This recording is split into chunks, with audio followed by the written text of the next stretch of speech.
Aujourd'hui, je rencontre Marie-Josée Villeneuve, directrice de l'école au millénaire de la commission scolaire Rive-du-Saguenay. On va parler de façon d'aménager le temps pour pouvoir travailler en équipe.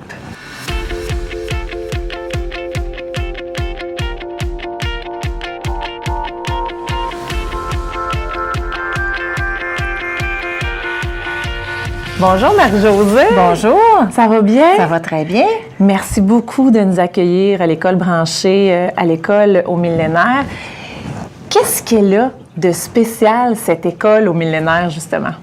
Elle a plein de choses de spéciales. C'est vrai. En particulier, on a aménagé l'horaire pour nous permettre de faire vivre notre projet particulier, donner du temps au personnel, aux enseignants, de se concerter, du temps de qualité pour se rencontrer en grande équipe école, en équipe cycle, en équipe juste enseignant, pour arrimer notre projet. Oui, l'arrimage, dans le fond, de votre vision, votre projet éducatif avec le quotidien, finalement, des enseignants. Puis c'est une école qui est particulière aussi parce que vous avez un volet langue, un volet où vous invitez les élèves à s'entreprendre, un volet technologique.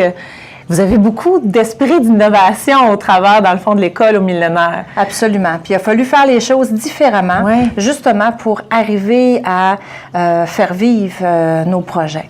Puis le faire vivre de façon aussi planifiée avec les enseignants puis l'équipe. Alors, on a notre volet langue. L'école, c'est une école francophone avec le programme d'études du Québec, mais on a l'anglais langue seconde et on a l'espagnol langue tierce.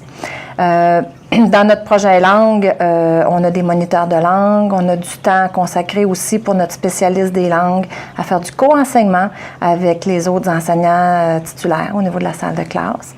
Et puis, on a l'accompagnement de conseillers pédagogiques aussi qui viennent nous appuyer là, tout au long du projet.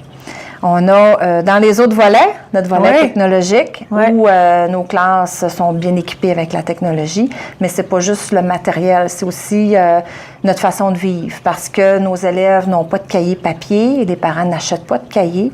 Les enseignants planifient en fonction d'utiliser les applications sur l'iPad ou de faire leur enseignement à partir de ressources sur le site Web qu'ils utilisent aussi. On a aussi des licences numériques que nos élèves utilisent. Ensuite, on a notre volet cuisine et serre. On a la chance d'avoir une belle cuisine.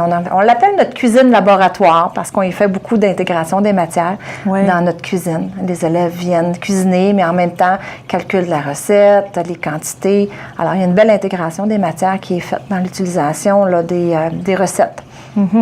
Et puis notre serre, où on fait pousser des légumes, on fait pousser des fines herbes, on fait toutes sortes de tentatives aussi. On explore des apprentissages au travers de la serre de tous les projets. Oui, absolument. Il y a des journées que la serre, elle est bien garnie, puis à un moment donné, oups, il y a quelque chose qui a moins bien fonctionné. Puis ça fait partie de l'apprentissage. On se permet d'essayer puis de faire des erreurs. Puis c'est correct. C'est comme ça qu'on apprend. Wow! Ouais. Puis, qu'est-ce qui est le défi, justement, pour une directrice quand on est entouré d'une équipe, justement, qui ose, qui est remplie d'initiatives? On a une équipe très dynamique. Oui. Les enseignants apportent chacun de l'expertise qu'ils ont. Puis, ils ont tous une expertise qui est différente. Alors, c'est vraiment d'aller chercher cette richesse-là et puis de l'amener à toute l'équipe. C'est ça qui est le défi, c'est d'aller chercher l'expertise de chacun. Les concertations permettent ce partage-là.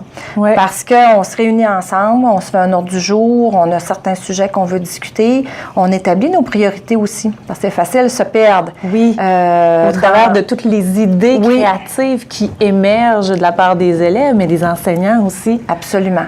Donc, notre concertation nous permet de cibler nos priorités, puis de jaser, de planifier, d'organiser ce qu'on veut faire vivre aux élèves.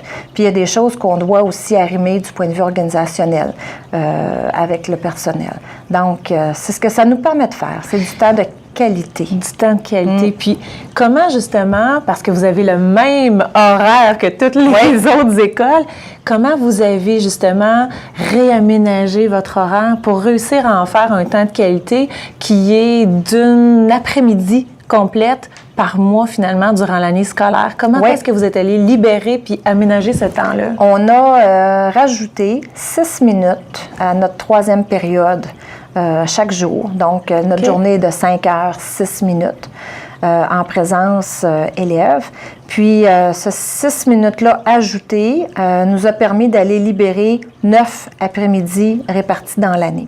Wow. Donc, au niveau de l'horaire, c'est une gymnastique de l'horaire et l'horaire balance de façon annuelle. Donc, il faut qu'elle soit annualisée pour permettre l'aménagement en respect avec la convention collective, le nombre de jours d'enseignement et puis la tâche des enseignants. Ouais. Exact. Donc, ça part des besoins de l'équipe qui, j'ai envie de dire, qui ensemble, vous développez un ordre du jour. Oui.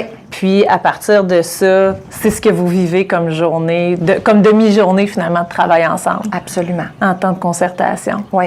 Puis, c'est quoi les retombées que vous avez vraiment vues et senties depuis que vous avez développé puis mis en place ce temps de concertation? Bien, on a réalisé qu'on avait vraiment besoin de temps. Puis même, parfois, des fois, on trouve qu'on n'a pas encore assez de temps. On en voudrait plus. Le temps, c'est souvent ça, le fait que, je dirais pas que c'est le nerf de la guerre, là, mais dans le sens que c'est précieux dans les journées qui vont vite. Puis, on veut faire beaucoup de choses, mais il faut bien planifier ce qu'on veut faire. C'est plus facile après ça, cibler nos objectifs, avoir des meilleures retombées avec nos élèves. Puis, on est plus efficace aussi dans notre temps avec nos élèves par après, quand on est avec les élèves. Oui. C'est l'efficacité qui est gagnée. Oui. Aussi. Oui. Puis, le fait de se concerter, bien, tout le monde, au niveau de l'équipe, on entend le même message. Tout le monde a la chance de partager, donner son opinion, donner sa façon de penser aussi.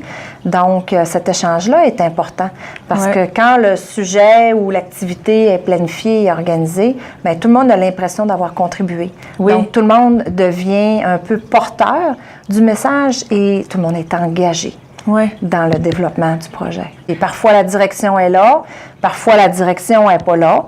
Fait que ça fait partie aussi des besoins des enseignants. Oui, d'avoir ce temps-là ensemble. Bien, vraiment, félicitations d'avoir organisé j'ai envie de dire, réaménager l'horaire, puis j'ai envie de dire de le partager parce que c'est accessible un peu à tous en fonction du contexte de chaque école, de pouvoir libérer puis prendre ce temps-là ensemble. Oui, c'est une gymnastique qu'on fait avec la tâche de l'enseignant qui est transférable à n'importe quel milieu qui voudrait bien regarder d'une façon plus pointue l'horaire pour l'aménager, pour répondre à nos besoins. On a cette flexibilité-là. Oui, vraiment. Félicitations. Chapeau pour ce que vous avez mis en place à l'école au millénaire.